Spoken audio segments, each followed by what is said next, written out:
After a little more than a minute, a club member finally steps up to the podium.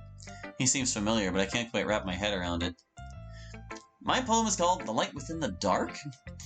The club member begins reading the first few lines of his poem. I pay very little attention. I become stuck trying to figure out where I've met this guy before. If I walked through those doors on any other day, I'd see nothing. Yet one day I was welcomed with both doors wide open. This time there was light, extending to all four corners. Each corner was different, but no less inviting. The entire room was illuminated for me, but was this really the right place? I doubt he's one of my classmates, nor would he be someone I see at lunch. Maybe. Oh, I think I remember now. He was that guy who bumped into me in the halls. This club might be the reason behind all those random papers he dropped on the floor. Now with that mystery solved, I try to catch myself up on the poem he's presenting. It might be that I barely heard the first half, but I can't pick up on any of the symbolism. Something about being skeptical of the light in a room. A lot of this seems extremely vague, which makes finding the meaning behind it difficult. I really should have paid more attention. He soon finishes presenting, and once again everyone who's in the room applauds. Or should I say, only myself and some new student. The guy eating the cupcakes left some time during the presentation. As the club member steps away from the podium, he stares in my direction for a moment. It seems like he finally recognized me back. Or so I thought. Monica walks to the front of the room to conclude the presentations, but my attention is drawn elsewhere. More specifically towards the only other student in the room, who's halfway out the door. It seems with the presentation coming to a close, he sees no reason to stay any longer. Or better yet, like the other guy, he only came for the snacks and decided to leave as soon as he finished. From all that I've seen, it wouldn't be far-fetched to assume none of the people I saw in here earlier had any actual interest in the club in the first place.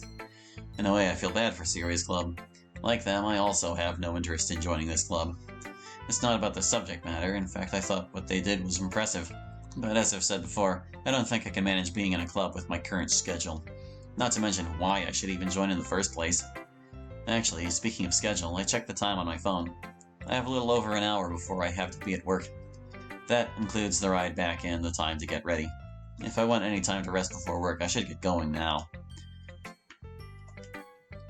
I reach to grab my bag. Howie, what did you think of the presentations? Before I'm able to pick up my bag, Sayori comes to check on me. That's right, I almost forgot why I'm here in the first place.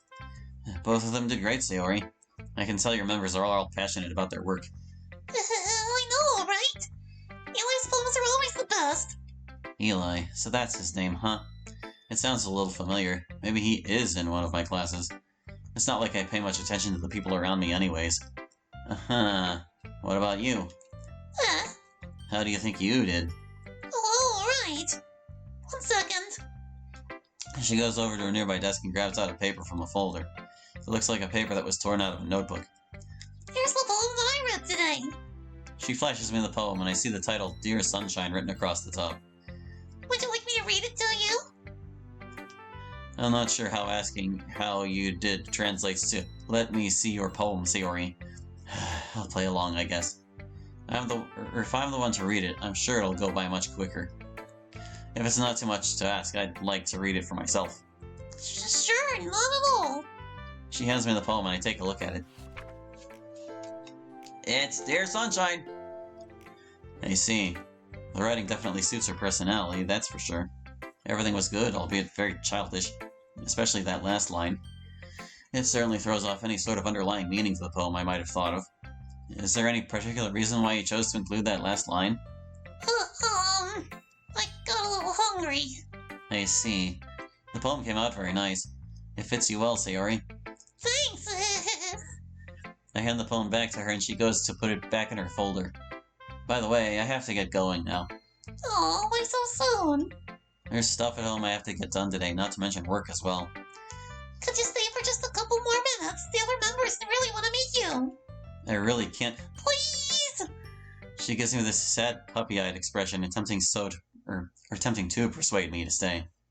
That trick doesn't work on me. I have to go now, sorry. Oh, well, thanks for stopping by. It means a lot. I grab my bag, slinging it over my right shoulder. Wait, Howie. Do you think you'd be able to check out the club next week? I wish I could say that I only stopped by out of curiosity, but for whatever reason I can't seem to muster the words to tell her. I wonder why. Not sure. Sorry. It's okay. I exit the club room, seeing the halls comparatively more empty than earlier. There's maybe a handful of students walking about at most, not to mention the many club doors that are now closed. It's a weird feeling, walking in the halls with this much silence. The only sounds emanating from the hall being footsteps around me and the muffled conversations inside each club room. In the way I like it, I can feel myself subconsciously moving slower than normal, or at least the normal of beating the flood of students rushing towards the school entrance. I wish this was the way school was all the time. Before long, I make it to the bus stop where there isn't a single other student waiting. It's strange, but I sit down on a nearby bench anyways. Thinking about it now, this entire day has been a little strange. I still wonder why I stepped in that room. The presentations were interesting, sure, but should I even care? Or rather, why do I care? Whatever, the bus should be scheduled to arrive in just a couple minutes. In the meantime, I search my pocket, pulling out a small silver coin. I then start spinning the coin on top of my index finger while I wait for the bus to arrive. It shouldn't be too crowded at this time of day. After all, most of the wait comes from all the stops in between. I guess only time will tell. "Oi, you over there," said someone. Huh? You think is this the same guy we beat up before? I think it might be. "You think I just forget or something?" Oh, it's just him again. Accompanied by 2 other students, no less. Although I don't see any sign of that girl anywhere. Guess not. What exactly do you plan to get out of this? What the hell do you mean by that? You touched my fucking girl. What else could I be here for? I already told you I didn't. You better not think you can bullshit your way out of this one. We're far enough from the school to where we can do whatever the hell we want. I see. The guy walks up to me with little but the intent to harm emanating from him. Oh boy, not this again. As expected, he throws a hard right hook aiming directly towards my head. I back away, causing the punch to just barely miss, although the bench prevents me from gaining much or more distance. I can't seem to catch a break, can I?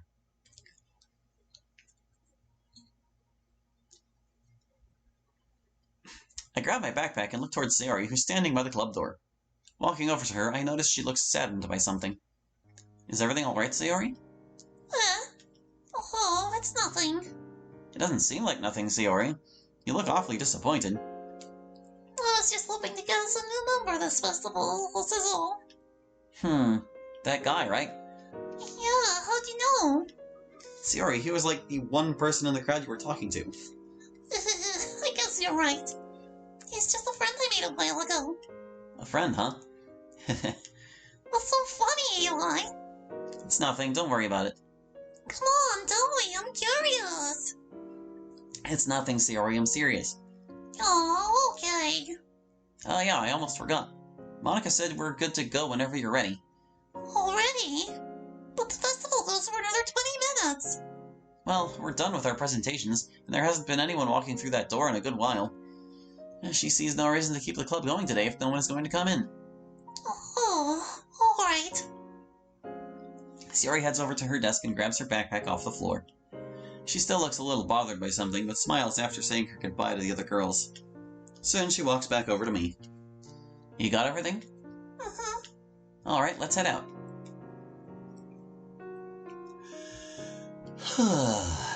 Are you tired too, or is that just me? I'm pretty sure it's just you, Eli. Huh, that's weird. You didn't stay up too late again, did you? No, not at all, Sayori. Are you sure about that? You were awfully tired in the morning, too. Fine. I just had to finish an assignment last night, okay? Eli, you have to get proper sleep. It's important. I know. I'm serious, Eli. You should do your assignments earlier. Says the one who forgets to do their work until the morning of. What? What do you mean by that? Sayori, you ended your poem today with "I want breakfast." You expect me to believe you wrote that yesterday afternoon? Hey, I was busy yesterday. Why did you add that line anyways? Is there some deeper meaning to it or something?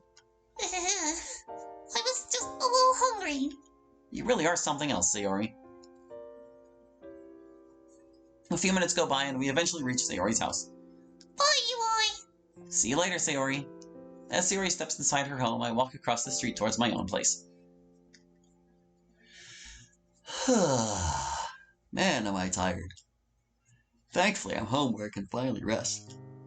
I plop down on the couch and search for the remote. After finding it under the cushions, I start flipping through the channels. Come on. God, how come there's never anything good on TV? Every channel I swap to is either on commercials or playing some stupid reality show. After a while of searching, I give up. I toss the remote towards the other end of the couch and attempt to get some rest. Thoughts. I'm so glad my teacher didn't assign work over the weekend. There's nothing worse than having to remember to write an essay on with only 2 days off. What makes it hard for teachers to understand that school ends after that last bell rings anyways. I seriously shouldn't be expected to do more work on top of all the classwork that I had to do that day. Except the work I do for the club, of course. I've gotten used to that. Even though it's extra work, it's at least the fun type of work. I never have to worry about getting a bad grade, that's for sure. The worst that could happen is I'll get constructive criticism from all the girls. Speaking of the club, Sierra was awfully chatty with that one guy. I wonder why. He didn't seem all that interested in the club from what I saw. But I bet Sari would have a thing or two to say against that. After all, she talks to him more than I have. She's talked to him more than I. I'm willing to bet she's got a thing for that guy. That might explain why she was so let down when he said he couldn't be in the club. No, I've never seen Sayori that disappointed in a while. Don't capitalize after commas, bro. It worries me. She really wanted our club to have more members. And she's always going out trying to bring new people into the club.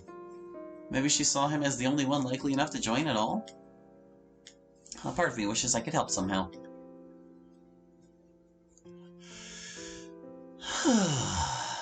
I'm so tired. It doesn't help that this couch is so comfortable. It's such a different feeling compared to my bed. I usually spend 2 hours scrolling on my phone before I go to bed. Well, that's why you have sleep problems, my dude. But right now, I'm too tired to even grab out my phone from my open pocket. Damn you, couch. I really could lay here forever. Dots. More dots. Even more dots.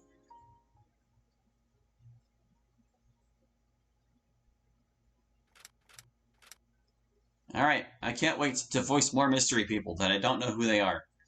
That's my favorite. Voicing people I don't know who they are. Okay, so we're back to the detective man at least. I need to give him, like, a better voice. Yeah. So, this man that you saw, how would you describe him? Well, he was tall, white, had grey hair. The woman lists various traits relating to the suspect. All the while, I write them down on a small sheet of paper. He was also wearing a dark blazer and jeans. Anything else? It was dark outside. I couldn't make out any more than that. Okay. It feels like this job gets harder by the day. She wants us to track down this person who mugged her. It can't provide any useful information. No vehicle, no facial features, no distinctive traits at all, really. The best of the details that she provided are that he looked about in his early 20s and had a decent build. So, do you think you'd be able to find this guy? Well, we'll see what we can do, miss. She was protesting. Please, you have to. I had pictures of my family in there and... Ma'am, don't you worry. We'll do all we can with the information you provided. It'll take some time, but I promise they will let you know as soon as something comes up, okay? All right. The woman reluctantly steps out of a chair, passing by an officer on her way out. Is something the matter? Sorry about you, sir. We're near to talk about the incident that occurred at the station. They requested you come on site as this may have ties to your case. Really now? Alright then. I don't suppose our public street brawl has anything to do with my case, but I'll take your word for it. Well, that's the thing. They don't believe this was caused by some impulsive fight. I see. Well, something was bound to pop up sooner or later. The officer exits the room as I stand up from my chair. Assuming this incident's actually related to my case, I'd be willing to bet the culprits are long gone by now. So I doubt we'll be there for too long. I grab the keys to my truck before exiting the station. Arriving on scene, I see ambulances pulling into the parking lot. It's a lot more than I was expecting. What the hell happened here? I hastily parked my truck on the side of the walkway to reach one of the first responders. So, sir, you're finally here. Yeah, sorry about that. Traffic was all over the place. Could you brief me on what exactly is going on here? Of course. The call only started a fight between two people broke out, but when we arrived, A group of 5 guys were found beaten with their shirts used as ties around their wrists. I see. What else you got for me? Well, 4 of the 5 had a number of severe, possibly life-threatening injuries, but every one of them was found unconscious. We suspect that this incident was the result of gang violence due to the weapons we found lying nearby, although the culprits have yet to be identified at this moment. Uh-huh. It's just about as I was expecting. A couple guys beating the hell up with little to no explanation. Were you able to extract anything from the victims yet? Unfortunately not. There was only one person in the group who was left comparably less injured than the rest, but even he still remains unconscious. Once the guy's awake, feel free to take over the questioning. Right. Anything else you got for me? Actually, yes, over here. The first responder walks me over to the other side of the station, where a van sits hidden just behind a dumpster. Other side, 2 words. A few officers are already searching inside various boxes located in the back. On the ground, right where all the weapons were, there was a set of keys lying around. We're not sure why the culprits went out of their way to group up the weapons and the keys like they did, but we were able to find something out of it. These keys led us straight to this van over here, and it turns out there's a bunch of different narcotics stored inside. So I'd say at minimum we're looking at a drug charge for the vehicle's owner. On the side door of the van, I noticed the logo of some air conditioning company. I've been here for at least 30 years now, and yet I can't even say I've heard of this company before. Hey kid, have you called that number on the side? Huh? Oh, no, not yet. Alright, excuse me for a second. I pull out my phone and input the number on the van.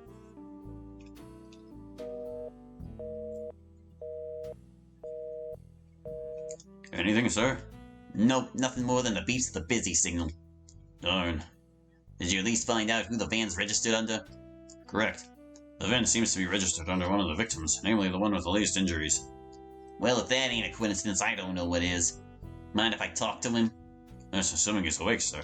Oh, right. Well, there's only one way to find out.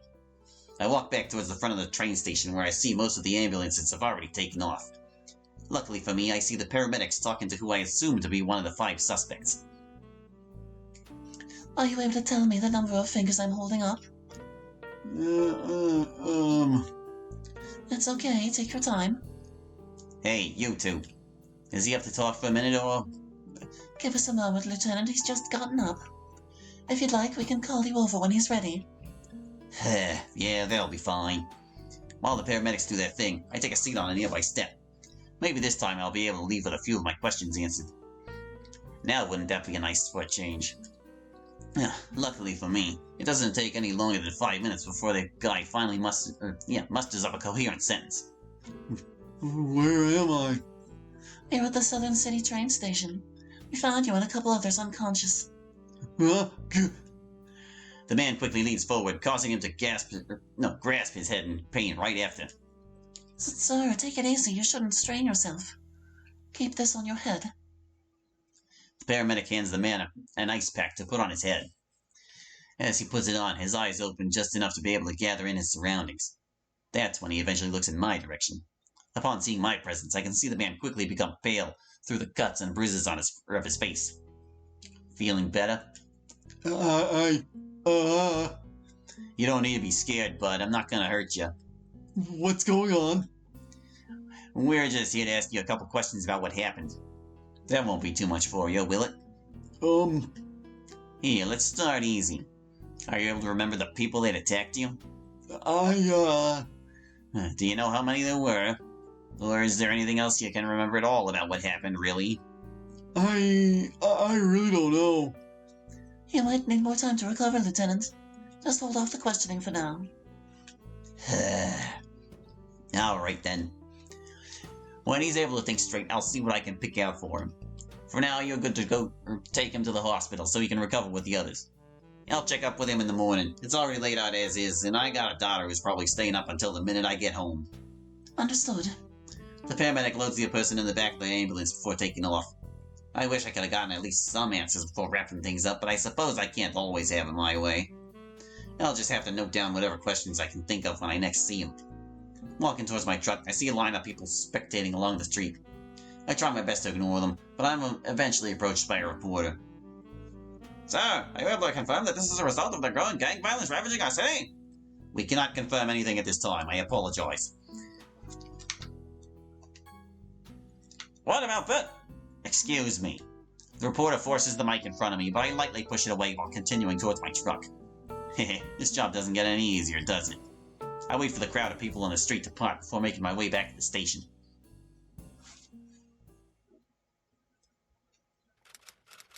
October 16th, 2017, 6:15 a.m.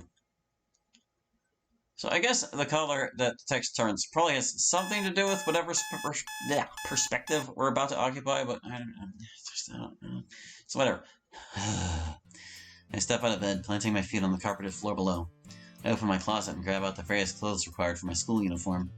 The blazer is slightly wrinkled, but it's nothing I can't fix after school. I then head to the bathroom to wash myself up. The face in the mirror shows that of a guy who hasn't gotten proper sleep in days. A quick wash of the face puts aside the problem, if only temporarily. I fix my hair as best as I can. Don't really need that second ass, making sure that nothing's left to stick up. That'll do. I set my brush down and head over to the kitchen.